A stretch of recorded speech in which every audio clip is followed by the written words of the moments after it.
महाराष्ट्रातील खडकाळ किनाऱ्यावर सापडणारी ही समुद्री गोगलगाय तुम्हाला आकर्षक वाटत असेल, मात्र आपल्या शरीरावरील या टोकदार चकाकणाऱ्या अवयवांमध्ये तिनं विषजन्य द्रव्य साठवून ठेवलेत.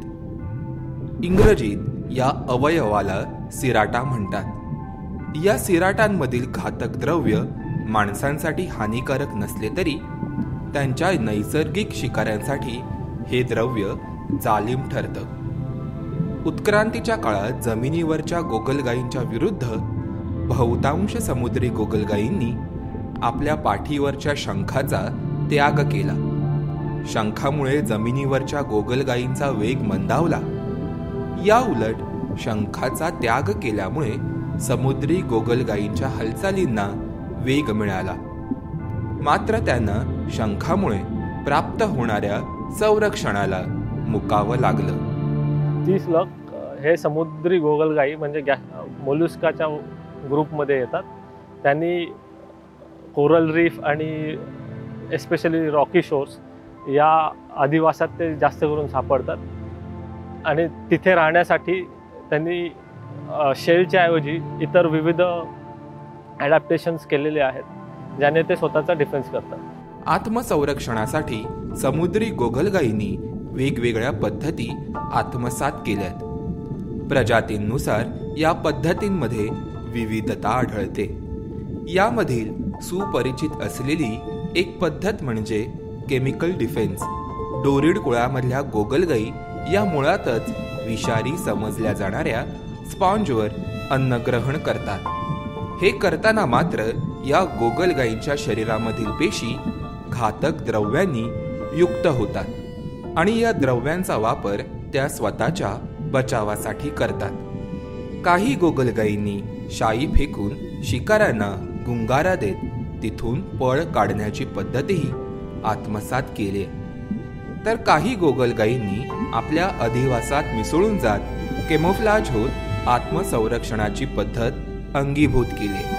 समुद्री गोगलगाई सी स्लग्स या रॉकी शोर आणि कोरल रीफमध्ये राहण्यासाठी ॲडॅप्ट झालेल्या आहेत आणि त्या स्पेसिफिक हॅबिटॅट म्हणजे जे ते फूड म्हणून वापरतात विविध ॲनिमल्स किंवा प्लांट्स त्याच्यावरच राहतात.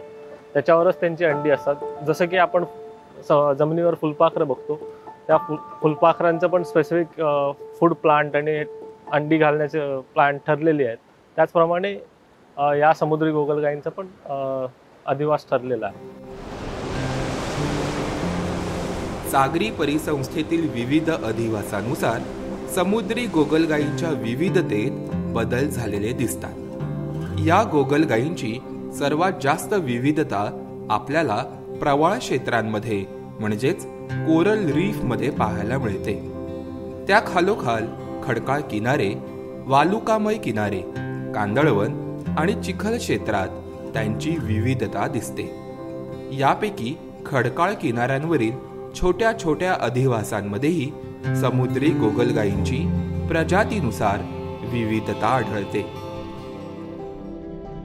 आकर्षक चकाकणारे रंग हे समुद्री गोगलगायींचं वैशिष्ट्य.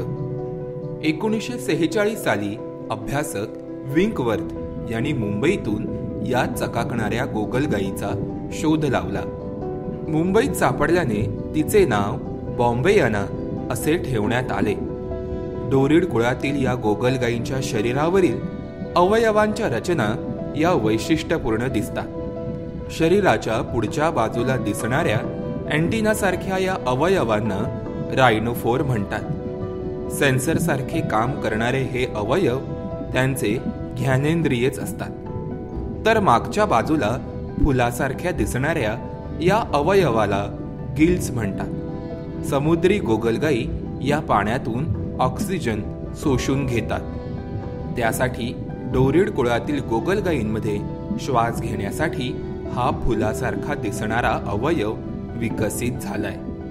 सी स्लग्सचा अभ्यास करणं फार कठीण आहे, कॉम्प्लिकेटेड होत जातं, कारण त्यांचा साईज हा व्हॅरी होत असतो. काही मिलीमीटरपासून काही सेंटीमीटर, जास्तीत जास्त एक 10-12 सेंटीमीटरची सी स्लग आपल्या इथे कॉमनली मिळतात.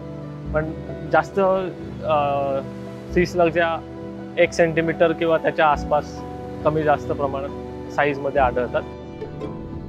कोकणातील खडकाळ किनाऱ्यावर एव्होलिड कुळातील दिसणारी ही सुंदर प्रजात म्हणजे क्रेटेना पवार शिंदे ओरम. मुळातच एव्होलिड कुळातील या गोगलगाई हायड्रॉइड या एखाद्या वनस्पतीसारख्या दिसणाऱ्या जीवावर अन्नग्रहण करतात. त्यामधून प्राप्त होणाऱ्या घातक द्रव्यांना सिराटा नामक अवयवांमध्ये साठवून ठेवतात आणि शिकारी प्राण्याने चावण्याचा प्रयत्न केल्यावर सिराटांमधून हे घातक द्रव्य सोडून देतात. हिरव्या रंगाच्या एलिसिया वंशातील या गोगलगाई फार आकर्षक असतात. प्रामुख्याने समुद्री शेवाळ अन्नग्रहण करणाऱ्या या गोगलगाईंना त्यांचा हा हिरवा रंग या शेवाळांमुळेच प्राप्त होतो. शेवाळांमधील रंगपेशी म्हणजेच क्लोरोप्लास्ट शोषून त्या खात असल्यानं त्यांना हिरवा रंग चढतो. प्रसंगी अन्नाची कमतरता निर्माण झाल्यास झाडांप्रमाणे प्रकाश संश्लेषणाच्या माध्यमातून त्या स्वतःचं अन्न स्वतः तयार करतात. मात्र अभ्यासाच्या दृष्टीने अजूनही दुर्लक्षित असणाऱ्या या जीवाला अधिवास रासाचा धोका निर्माण झालाय. वाघ आणि बिबट्यांसारख्या मोठ्या प्राण्यांभोवतीच केंद्रित असणाऱ्या आपल्या वन्यजीव संरक्षण आणि संवर्धनाच्या धोरणामुळे समुद्री गोगलगाईसारखे कित्येक सूक्ष्म किनारी जीव हे दुर्लक्षित राहिलेत. त्यामुळे वन्यजीवांप्रमाणेच या सूक्ष्म किनारी जीवांचा अधिवासही संरक्षित करणं महत्त्वाचं आहे. तुम्हाला आमचा हा व्हिडिओ कसा वाटला आम्हाला नक्की कळवा. धन्यवाद.